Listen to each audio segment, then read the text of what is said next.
All of the cloak and dagger moves behind the scenes keep fueling speculation that Joe Biden will not make it to the main event on November the 5th, 2024, and that he will be replaced sometime in the coming weeks as the Democrat candidate for president. I don't dispute that, do you? That's one of the storylines playing out behind the scenes in permanent Washington. It's why speculation is running wild about who the Democrats could turn to in case of emergency if Joe Biden can't answer the bell, which I'm not sure he will. And to be honest, over just the past few weeks, he looks weaker than ever, doesn't he? Everyone knows it. It's likely why California Governor Gavin Newsom traveled to a Mexico meeting with former President Bill Clinton. That happened just a few days ago.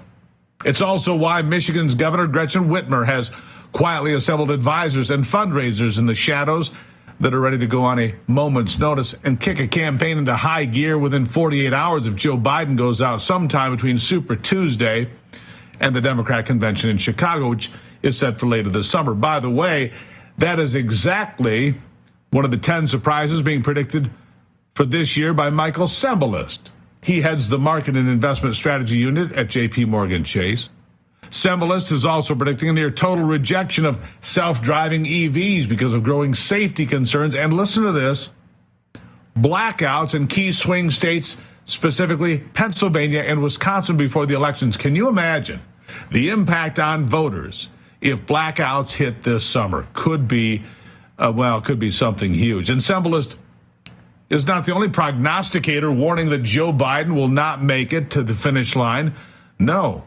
Many more high-profile Democrats are actively calling for Biden to step aside now, like David Axelrod and James Carville, the raging Cajun, who's been calling Biden and his open border policy and Bidenomics a disaster as of late. Which brings me to someone that has been bantered about as a possible replacement for old Joe, the former First Lady herself, Michelle Obama. She's in a full-blown panic right now about the upcoming election, and she's making it known. Listen.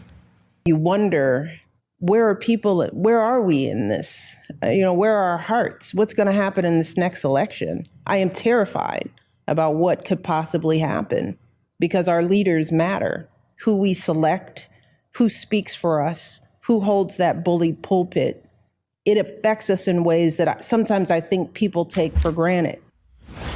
Now, could she be angling for a spot at the top of the Democrat ticket in case Joe Biden just can't cut it? Maybe. And as I have outlined, she's not the only one on the socialist globalist side of the ledger who is terrified. Makes me wonder just how far will these people go to stop Donald Trump? It's a question been asked many times. How far will they go from keeping him from getting to the White House again? Look, would any of us really be surprised if we woke up tomorrow to find out that Donald Trump had been shot or targeted by some kind of an attack? Maybe I'm just that jaded, but that wouldn't surprise me in this volatile political environment we live in right now. Wouldn't surprise me at all.